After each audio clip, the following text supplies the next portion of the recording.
Hello Year 6, I hope everybody's feeling okay and you managed to go outside yesterday and get a bit of sunshine. I know we've got more government restrictions, but hopefully you got out in the garden.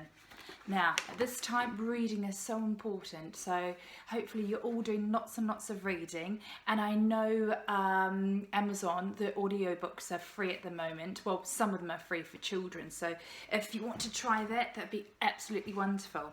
Anyway, getting back to our story, The Lion Boy, Chapter 3. There was a long silver car waiting in the street. Charlie looked at it and sneered to himself. When his parents were young, everybody had cars. Nobody had ever thought they'd have to be banned, even though they knew they were dirty and that the oil that makes the petrol that makes them move would run out sooner or later. Sooner, as it turned out. Ever since the great asthma epidemic of 15 years before, when so many children fell to wheezing and creaking and coughing all at once that the schools had to close. Reminiscent of something at the moment, and the government finally realised it had to act about car pollution. Cars had been banned in the housing areas. The Empire, which loved cars, had tried to convince everyone that cars and asthma had nothing to do with each other. They said cats were to blame, and certainly more and more seemed to be allergic to cats. But for once the government had stood up to them and said, in effect, you can poison your own child, but you can't make us poison ours. So now most people used electros, little scooters and vans that ran on the electricity from the sun of the wind farms.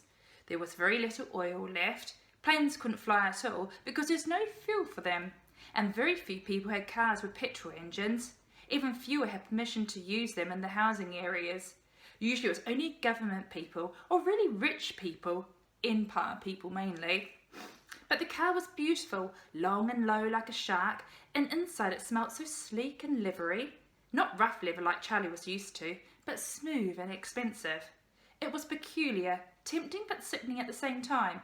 Charlie knew it was these things that made him sometimes unable to breathe, that made his chest so tight and his shoulders high, so that he would cough and cough to try to get some air into his lungs and oxygen into his blood. But sitting inside one as Raffy pulled out and the car sped off down the road, he was amazed and delighted by it. So fast, so smooth, so powerful. It would be fantastic to drive one of these. Troy in the back with Charlie slobbered on him. How come you've got a car, Raffy? Charlie asked. Did someone a favour, said Raffy. He let me use it. Up on the main road, the low lights cast their orange pools on the dust as the car slid through town. Charlie stared out the window. He felt very separate. Raffy drove to a housing tower miles away from home. The flat was on the 10th floor and had no curtains. Sorry, it's not very homey, said Raffy. He looked amused. It was cold and empty with old blue tack marks on the walls where there might have been posters once. There were 2 small bedrooms with 2 small beds, a sitting room that they didn't go into, and a small kitchen with nothing in the fridge or on the side. There was no sign of Martha, and it was quite clear that nobody lived there. Your tea, Raffy gestured to some damp fish finger sitting on a plate that had obviously been there for hours. Charlie was only interested in the locks, the doors, the windows. My room, your room, said Raffy, waving a hand lazily. Mum will be along later. Charlie knew perfectly well that this was not Martha and Raffy's home. He wondered exactly how stupid Raffy thought he was. He could see that a guy like Raffy wouldn't rate him, but really did he think he was a baby? But then if Raffy didn't think he was clever enough to escape, he might not bother locking up very thoroughly. Great, said Charlie with a smile. He tried to look a little confused and very accepting. In his mind, his plan was already falling into place. He would pretend to go to bed when sent. He would escape when all was quiet. He would have a head start and not be missed till morning. I can't believe I let this happen, Magdalene was muttering. Remember, Magdalene's the mother of Charlie. I can't believe I was so dumb. Aneba was looking at her irritably. That's the father. No, he said, it's not your fault. I should have known, muttered Magdalene. No, said Aneba. Yes, said Magdalene. I was stupid. No, said Aneba. They were sitting side by side on a mental bunk in a cramped cabin, more of a storeroom really. It was very small and smelt of wet metal and salt. The furniture, 2 skinny bunks, a tiny metal table, a tiny metal sink and a metal loo with no seat was all built in. There was no windows, the door was locked, there was no way out. One whole wall that makes it sound big, but it wasn't because the cabin was so tiny, was made up of a brownish mirror. In the slightly more comfortable cabin next door on the other side of the mirrored wall, two men, one big and fat, the other skinny and snivery looking, were staring at it. Or rather, they were staring through it at Aniba and Magdalene, for from the side the mirror was a dark looking window. I thought they were meant to be really clever, said the big fat one. Yeah, said the skinny snivelly one. So how come she's saying she's stupid, said the big fat one. Yeah, said the skinny snivelly one. The big fat one was called Winner, the skinny snivelly one was called Sid. They stared a little longer. If I'm not stupid, Magdalene was saying, then how come I went with that slimy yob, Raffy Sadler, in his horrible car? Because he said Charlie was hurt, said Aniba. Anybody would have done that. How come I drank his drugged drink, said Magdalene. In the old days, the first thing a girl learned was not to get in the car with someone you don't know. The first thing, stupid. And the second was not to accept drinks with strangers.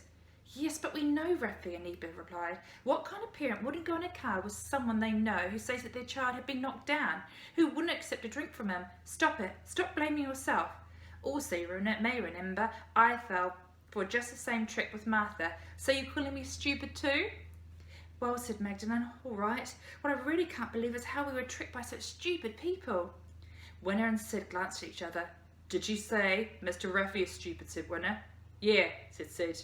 A curious gurgly noise came out of Winner's throat. It sounded a little as if he was choking, but then when he opened his mouth, it became apparent that he was actually a laugh. Sid sniggered.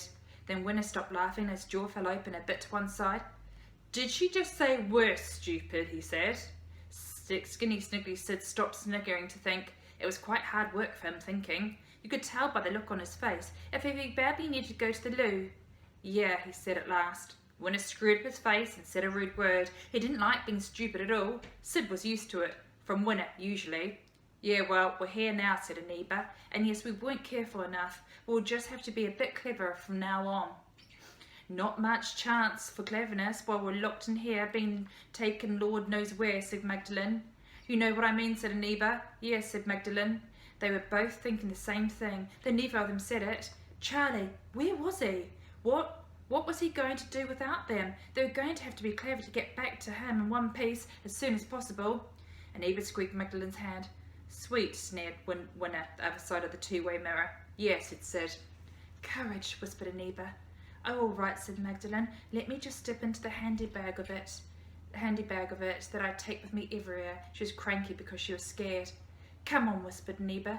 Sorry, she whispered. I'm just... Me too, said Aniba. Aniba, she said, why would Martha and Raffy do this? And who are these guys? What's this about? I'm going through in my head what it's not, he said. I haven't got to what it is yet, or why. I just don't know, she whispered. She was a scientist. She was used to knowing things, discovering them, recognizing them.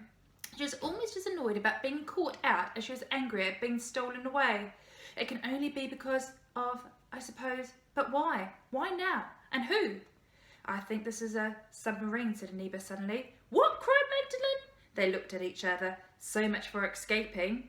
Aniba was hitting his fists gently against each other. He looked up and, he said, and went and peered closely at the brown glass wall. He stepped back again and then suddenly he stuck his tongue out. Magdalene gasped. Really? She said, her eyebrows flying up her forehead.